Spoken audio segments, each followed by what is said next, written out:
If you're watching this video, you need help with the reflection. Question number 6. We're going to reflect on our learning targets. Rate yourself from 1 to 4 on how well you understand the learning targets. If you give yourself a 1, it means you're confused and you need to ask your teacher or a classmate for help. Number 2 means that you're starting to understand, but you still have some questions. Number 3 means you can do it, but it requires some effort. And number 4 means you can do it well enough to teach or help someone else. You're not being graded on how well you understand the learning targets.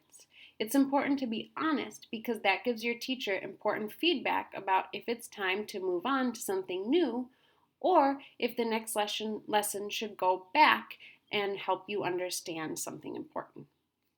Our first learning target was I can explain how we will learn and what we will learn in our new unit. You're going to delete this and give yourself a rating from 1 to 4. If you understand how distance learning works, how to use these Google Docs, and what days you'll have science, you might give yourself a 4. If you're still feeling confused or don't know what days you'll have science or how to ask your teacher questions or aren't sure what you're learning about, maybe give yourself a 2 or a 1.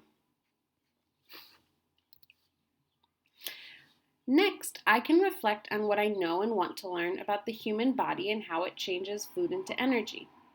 If you were able to fill out this KWL chart with what you know and want to learn, then you're in good shape and you can give yourself a 3 or a 4. If you weren't able to do that and it was hard, maybe give yourself a 1 or a 2. Finally, I can make connections between our new unit, which is about the human body and how it changes food into energy, and the world around me.